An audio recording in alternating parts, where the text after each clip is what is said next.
So this is John Dupree and his Model Y, and we're just going to do a quick interview. So John, tell us a little bit about the Model Y and why you decided to get one, and maybe what your previous vehicle was coming from. Well, we're a two-car family, so we have a Prius Prime in the garage too, which is great. Plug in to drive around town here and get a little electric range on. But we have a house up in Tucker County, and now we're in Shepherdstown, and so it's 165-mile round one-way trip up there. And it's elevation gain and snow and all that stuff. So we've had a Subaru Outback for a long time, but I really kind of wanted to go all electric, so we kind of waited to see what would come out, and Tesla came out with this Model Y SUV, and it's really replacing Outback, and so far it's been great. You can see I take my boat on the river here, take my bike out to the towpath or other places, and so far it's done everything that the Outback's done, and not using a drop of gas, so it's great. We love it. So what's your charging situation like at your home here in Shepherdstown and up at Tucker County? Well, I put in a Tesla charger here, and in the home in Tucker County I put in just a dryer charger, 50 amp unit.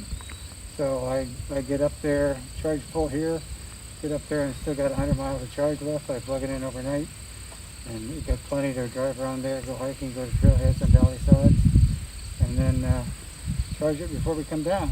But even if I didn't have that, the state parks up there have chargers, and there's a number of places around town here that have chargers, so I haven't had any issue. And I mean, it works great for me for this sort of round trip is mostly what I do. And so what about, I believe you have some solar that you use to offset? Sorry, not up on my pillow, but I got 2 solar arrays on the back, so pretty much everything we need for the house and the car I'm producing from the sun, and pretty much even balance on my bill every month. Got a little bit banked. And the car really hasn't affected it that much because we really don't drive it far. Maybe once a week we do long drivers. So have you done any long trips I know you've done your round trip to your other home, but I think you may have one upcoming. Yeah, we're going to Maine in October, and so that'll be our first sort of real long trip. And I've been looking at route planners and superchargers, and I found a lot of very accommodating lodging that people own Teslas and let you plug in. So I'm really looking forward to it. My wife's looking forward to it too. It shouldn't be an issue at all. It'd add to the adventure. Anything that you found about the car that was surprising, or anything you've learned since owning it? Well, it's driving one big computer, and I like the fact that, sorry, I'm gonna pull this up. I like the fact that the software upgrades, you just got a software upgrade, everything runs off your phone. Pretty much this is your key and your driving force for the car.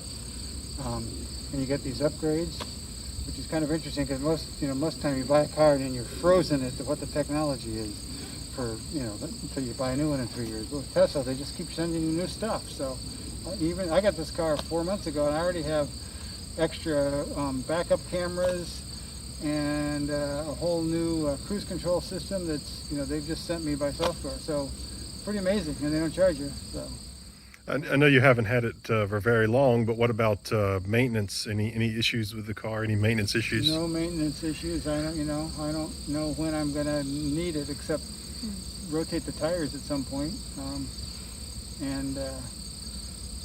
No, nothing at all. And then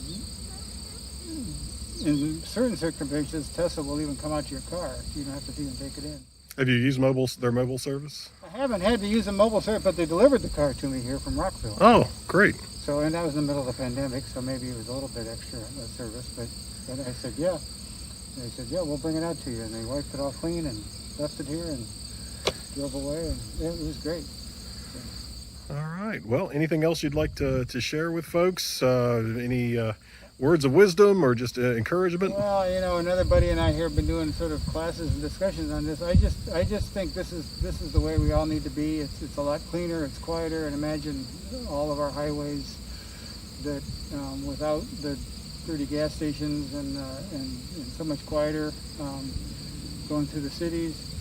And it's it's really not that big a commitment to do this, and it just makes so much difference. So I would encourage everybody to think on it. The future's coming, and actually it's here. All right. Well, John, we really appreciate your time.